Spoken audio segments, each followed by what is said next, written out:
Ladies and gentleman, आज का जो हमारा टॉपिक है word to vector in NLP. इसमें इस चीज के ऊपर फोकस किया जाएगा, अगर आपको एक सेंटेंस दिया गया है तो उसके लिए आपको अपने सेंटेंस का फॉर्मेट कैसे सेट करना है, या किसी भी लैंग्वेज के सेंटेंस को मशीन लर्निंग में ट्रेनिंग के लिए वेक्टर में कन्वर्ट करते हैं। ये जी मेरी गिटहब की प्रोफाइल है, वहाँ पे सारा कोड पड़ा हुआ है कि मैं आपको इस कोड की लाइन बाय लाइन जो है ना एक्सप्लेनेशन दूंगा। तो इसमें मेन फोकस हमारा यही है कि आपको एक सेंटेंस दिया गया है, मशीन लर्निंग या डीप लर्निंग में प्रोसेस करने से पहले उसको वेक्टर फॉर्म में कन्वर्ट करना है। इसमें आपने इस बात का ख्याल रखना है कि आपका पूरा सेंटेंस एक ही बार किसी वेक्टर या न्यूमेरिकल नंबर में कन्वर्ट नहीं हो सकता, अगर इन द फॉर्म ऑफ वर्ड में कन्वर्ट कर लेते हैं। ठीक है, फर्ज करें आपको एक पैराग्राफ दिया गया है, जैसे कि पैराग्राफ के ऊपर एक्सपेरिमेंट किया। ठीक है, वो मेरे पास एक पैराग्राफ था। करने की आपने कुछ लाइब्रेरीज इंक्लूड करवानी है, स्ट्रिंग को हैंडल करने के लिए स्ट्रिंग, डाटा फ्रेम को हैंडल करने के लिए पांडास और नमपाई अरे को हैंडल करने के लिए नमपाई, कुछ ग्राफ्स बनाने पड़ेंगे तो उसके लिए मैटप्लॉट, और साइन वाले को हम नेक्स्ट वीडियो में इंशाल्लाह डिस्कस करेंगे, जिसमें हम डिफरेंट वर्ड्स की सिमिलरिटी फाइंड करते हैं, कि रिलेशनशिप फाइंड करते हैं। ठीक हो गया। सो डाटा को प्रोसेस करने के लिए, टेक्स्ट डाटा को प्रोसेस करने के लिए आपके पास लाइब्रेरी होनी चाहिए एनएलटी के, natural language tool kit.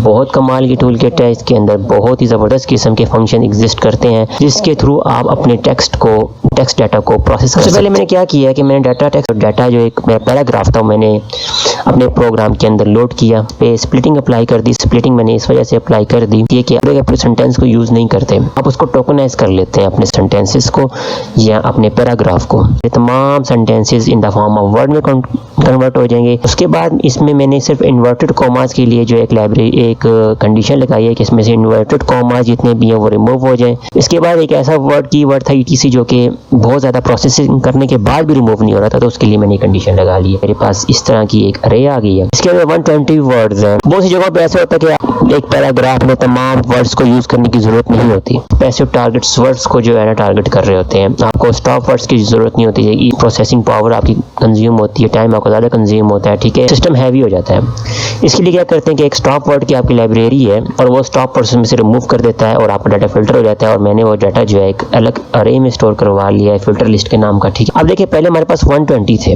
Words, अब मेरे पास जो टारगेट और काम के जो चीज़ें आ गई हैं ना वो 63 हैं, ओनली 63 हैं। मैं इंशाल्लाह एक वीडियो बनाऊंगा विंडो साइज के ऊपर कि विंडो साइज क्या होती है। आप हमेशा अपने अगर आपको एक सेंटेंस दिया हुआ है, वर्ड्स का कॉम्बिनेशन है, आप विंडो चलाना चाह रहे हैं उसके ऊपर। ठीक है, अब फर्ज करें मेरा विंडो साइज 3 है। अब जब आपका विंडो साइज 3 होता है ना, तो आपने इस तरीके से सेट करनी होती है अपनी विंडो।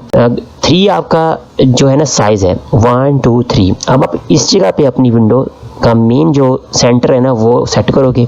आपकी विंडो के लेफ्ट साइड पे भी 2 वर्ड्स होंगे और राइट साइड पे भी 2 वर्ड्स होंगे। तो इसके हिसाब से आप कुछ कॉम्बिनेशंस बनाओगे, इन द फॉर्म ऑफ टपल उनको स्टोर करोगे। ये जो विंडो में जो सेंटर पे जो चीज़ आ रही होती है वो आपका सेंटर वर्ड कहलाता है। अब यहाँ पे मेरा फंडामेंटल जो है सेंटर वर्ड है कि लेफ्ट साइड पे जितने 2 वर्ड्स हैं वो मेरे कॉन्टेक्स्ट वर्ड हैं, बिल्कुल इसी तरह इसकी राइट साइड पे 2 वर्ड्स हैं वो इसके कॉन्टेक्स्ट वर्ड है। अब क्या होता है, हम फंडामेंटल का लर्निंग के साथ, फंडामेंटल का डाटा के साथ, फंडामेंटल का टुडे के साथ, फंडामेंटल का साइंस के साथ कॉम्बिनेशन बनाते हैं। वो कॉन्टेक्स्ट वर्ड जो कि सेंटर वर्ड्स के बिल्कुल साथ एग्जिस्ट करते हैं, हम उनको लेबल 1 असाइन कर देते हैं। कॉन्टेक्स्ट वर्ड आपके सेंटर वर्ड साथ एग्जिस्ट नहीं करते, उनको हम 0 असाइन कर देते हैं, 0 लेबल असाइन कर देते हैं। ठीक है, जब हम इस पे प्रोसेस कर लेंगे यहाँ तक तो हम आगे मूव कर जाएंगे। हमारा सेंटर वर्ड ये बन जाएगा, हमारे कॉन्टेक्स्ट वर्ड ये बन जाएंगे, ये कॉन्टेक्स्ट वर्ड बन जाएंगे। तमाम टेक्स्ट को अपने को रीड करेंगे। ठीक है जी, ये देखिए मैंने ये तमाम कोड यही काम कर रहा है। अगर आप इसको लाइन बाय लाइन रन करेंगे, इसमें यही लॉजिक लगी हुई है। हमारे पास ये जो है ना चीज आ जाती है। फंडामेंटल टुडे के साथ आ रहा है तो उसको मैंने 1 असाइन कर दिया। फंडामेंटल के साथ एक्सपेक्ट नहीं है, फंडामेंटल यहाँ पे हमारा सेंटर वर्ड। अच्छा, इसको मैंने स्टोर इस तरह करवाया कि पेज का जो पहला इंडेक्स है सेंटर वर्ड है, उसके दूसरे इंडेक्स पे कॉन्टेक्स्ट वर्ड है और तीसरे इंडेक्स पे जो मेरे पास label in the form of मैं 2D रे में इसको स्टोर करवाया है। लेकिन आगे जाके मुझे जरूरत पड़ेगी मैं इसको डाटा फ्रेम में ले जाऊँ, प्रोसेस कर सकूँ फर्दर। देखिए तमाम मेरे पास जितने भी इस पैराग्राफ के अंदर सेंटर जो वर्ड थे उस कॉम्बिनेशन बना लिए। तो मैंने अब क्या किया, मैंने चाहा कि भाई ऐसा करते हैं कि इनको हम डाटा फ्रेम में ले जाते हैं। सेंटर वर्ड के उसमें आपकी एज ए लिस्ट में स्टोर थी, यहाँ पे डाटा फ्रेम में स्टोर हो गई। आपका कॉन्टेक्स्ट वर्ड और हर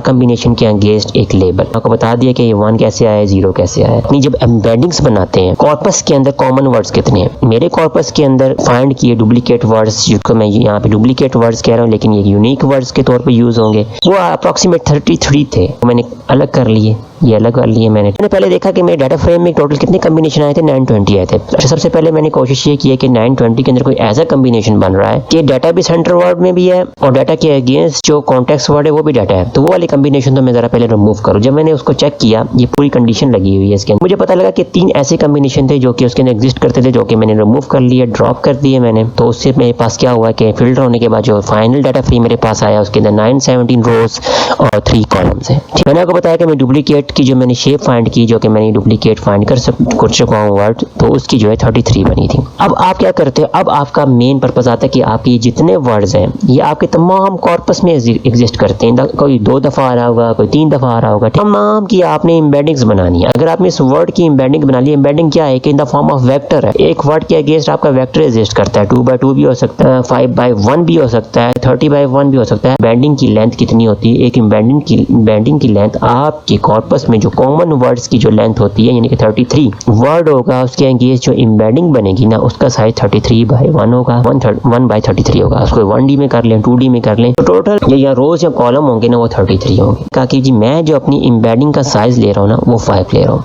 इसमें सीन कुछ ऐसा होता है कि देखिए आपकी 33 वर्ड्स की एम्बेडिंग बनेगी, ये बहुत कम है, तो मैंने क्या किया कि मैंने उनकी रोज या कॉलम का जो साइज था वो मैंने 5 कर दिया, यानी कि मेरे पास एक वर्ड के अगेंस्ट 1/5 की एम्बेडिंग का ट्रिक्स होगा और एक वर्ड को प्रेजेंट कर रहा होगा। आगे आपके साथ डिस्कस करूंगा कि मुझे 2 तरह की एम्बेडिंग्स की जरूरत क्यों पड़ी, मेन एम्बेडिंग्स और कॉन्टेक्स्ट एम्बेडिंग्स। यहाँ पे सिर्फ मेन एम्बेडिंग्स की बात करते हैं। आप इसको रैंडम जनरेट कर सकते हैं, ये रैंडम का फंक्शन लगा हुआ है। इसमें हम क्या करते हैं, सबसे पहले हम भेजते हैं हमारे डुप्लीकेट नंबर ऑफ वर्ड्स कितने थे, 33। हमारे पास एम्बेडिंग साइज कितने था, 5। एक लाइन में एम्बेडिंग्स क्रिएट हो जाती है। ये एक लाइन आपकी 33 वर्ड्स की एम्बेडिंग जनरेट कर रही है और हर एम्बेडिंग का साइज 1/5 है। numpy आपकी जो है ना ये यूज होती है रैंडम वैल्यूज जनरेट करवाने के लिए। ये मैंने क्या किया, ये मैंने नॉर्मलाइज किया, हर मैट्रिक्स पे ये वैल्यूज जनरेट हो गई है। ठीक हो सकता है कुछ वैल्यूज बहुत ज्यादा बड़ी हो, कुछ वैल्यूज बहुत ज्यादा छोटी हो। नॉर्मलाइज करने के लिए हमने नॉर्मलाइजेशन का फंक्शन यूज किया। क्या हमने तमाम एम्बेडिंग्स जो बनी है, तमाम कॉलम्स, हमने 5 कॉलम्स बने होंगे, उनको मैंने सम किया, सम करके हमने स्क्वायर लिया ताकि नेगेटिव वैल्यूज खत्म हो जाए, उसको रीशेप कर लिया ताकि अगर 1/3 है, 33 है तो 33/1 हो जाए, अगर 1/5 है तो 5/1 हो जाए। उससे क्या होगा कि आपकी जो एम्बेडिंग्स बनी है, फर्ज करें ये मेरे पास एक वर्ड था इज, ठीक है, इसके अगेंस्ट हमारा एक मैट्रिक्स बन गया, हमने एम्बेडिंग साइज रखा था अपना 5, 1 2 3 4 और ये हमारी 5th वैल्यू। ये जो मैट्रिक्स बना ये आपकी इज को शो कर रहा है। ठीक है, अब देखिए इसमें कुछ वैल्यूज बहुत छोटी हैं, बहुत ज़्यादा बड़ी हैं। अब हम क्या करते हैं, इसको नॉर्मलाइज करते हैं। अब इसमें कुछ ऐसे होता है कि जब रैंडम नंबर आप लगाते हैं कुछ वैल्यूज नेगेटिव में भी होती है, जिसकी वजह से आपका एक मैट्रिक्स बिल्कुल इम्बैलेंस फैक्टर को शो कर रहा होता है। तो हम इसको थोड़ा सा नॉर्मलाइज वे में हम क्या करते हैं, पहले तो हम ऐसा करेंगे स्केयर, वैल्यूज को थोड़ा सा नाम छोटा कर लेते हैं for the purpose of understanding. अच्छा, फर्ज करें हम सबसे पहले हम क्या करेंगे, हम इसका स्केयर ले लेंगे। 5 का स्केयर 25, 6 का स्केयर 36, 3 का स्केयर 9, जो 49, 7 का और आ जाएगा 25। हम इन तमाम वैल्यूज को आप सम कर देंगे, 25 प्लस 36 प्लस 9 प्लस 49 और प्लस 25। अब ये 144 जो आ गया आपके, ये आपके पास अगर तो देखिए ये एक वर्ड की आई है, इस तरह आपके पास 33 डिफरेंट वर्ड्स हैं, तो उसके पास आपके पास डिफरेंट वैल्यू आएंगी। अगर पहले वर्ड की ये आ गया है, दूसरे वर्ड की 58 आ गई है, तीसरे वर्ड की आपके पास 100 आ गई है। ठीक है, इस तरह करते करते आपके पास 33 वर्ड्स हैं। 5 को भी 49 पे डिवाइड करेंगे, 6 को भी 49 पे डिवाइड करेंगे, 3 को भी 49 पे डिवाइड करेंगे, 7 को भी 49 पे डिवाइड करेंगे और -5 को भी 49 पे डिवाइड करेंगे। उससे आपके पास एक नॉर्मलाइज वेक्टर आ जाएगा, ठीक है, जिसको आप इजीली प्रोसेस कर सकते हैं। मैं आपको यहाँ पे करके दिखा देता हूँ। 5 डिवाइडेड बाय 49, आपके पास अब इसके अगेंस्ट जो पहले इंडेक्स पे जो वैल्यू आ रही है 0.102, फिर आप नेक्स्ट इंडेक्स पे काम करेंगे, डिवाइडेड बाय 49 0.122। ठीक है जी, अब देखिए कितनी वैल्यू स्मूथ हो गई हैं। फिर आपके पास -3 आ रहा है, डिवाइड करेंगे 49 पे, आपके पास 0.016 आ जाएगा, बेशक वो माइनस में होगा। इस तरह करते करते फर्ज करें यहाँ पे 0.5 आ गया, 52 आ गया और यहाँ पे 37 आ गया। ये जी आपका फाइनल वेक्टर बन चुका है, ये आपकी वर्ड टू एम्बेडिंग वेक्टर बन चुका है। वर्ड थे और उस तरह आपके वर्ड्स के अगेंस्ट एक मैट्रिक्स आ गया और ये मैट्रिक्स आपका यूज होता है फर्दर प्रोसेसिंग के लिए डीप लर्निंग में, मशीन लर्निंग में, क्योंकि आपको पता है आपकी मशीन डायरेक्टली आपकी जो नेचुरल लैंग्वेजेस होती हैं उसका प्रोसेस नहीं कर सकती। उसके लिए ज़रूरी होता है कि पहले आप उसको नंबर में कन्वर्ट करेंगे।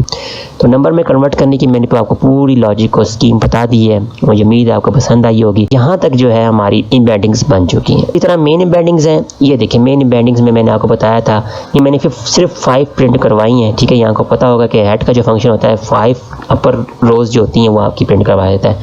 अल्टरनेटिव के अगेंस्ट मेरा ये वेक्टर आया, 5 साइज रखा था तो 0 1 2 3 4, ठीक है। आर्टिफिशियल के अगेंस्ट मेरा ये वेक्टर आया, बीकेम के अगेंस्ट मेरा ये वेक्टर आया, बेटर के अगेंस्ट मेरा ये वेक्टर आया और बिग के अगेंस्ट ये वेक्टर आया। ये कोड आपके साथ शेयर कर दूंगा, ठीक है। इंशाल्लाह इसकी नेक्स्ट वीडियो बहुत इंटरेस्टिंग है। इसमें हम क्या करेंगे, हमारी डिफरेंट वर्ड्स है इनके दरमियान हम रिलेशनशिप फाइंड करेंगे, इतना रिलेशनशिप है। मुझे उम्मीद है आपको ये वीडियो पसंद आई होगी। शेयर करें, लाइक करें, क्लास फेलोज के साथ डिस्कस करें ताकि ज़्यादा से ज़्यादा लोगों की इसमें हेल्प हो सके। कि मेरी कोशिश है कि मैं जो लेट कंटेंट है उसको मैं अपनी लैंग्वेज में कन्वर्ट करने में कामयाब हो सकूँ, ठीक है। इसमें मुझे आपका कोऑपरेट चाहिए। इंटरनेशनल लेवल पर जो लोग अपनी लैंग्वेजेस में काम करना सीख जाते हैं उनको ज़्यादा अंडरस्टैंडिंग हो जाती है चीज़ों की। अब ये पर्पज़ है कि मैं अपनी उर्दू लैंग्वेज को यूज़ करूं और जो लेटेस्ट कंसेप्ट जो इंटरनेशनल लेवल पे यूज़ हो रहे हैं रिसर्च के अंदर उनको मैं यहाँ पे एक्सप्लेन कर सकूं। तो शुक्रिया, चैनल को सब्सक्राइब करना ना भूलिएगा। अल्लाह हाफिज़।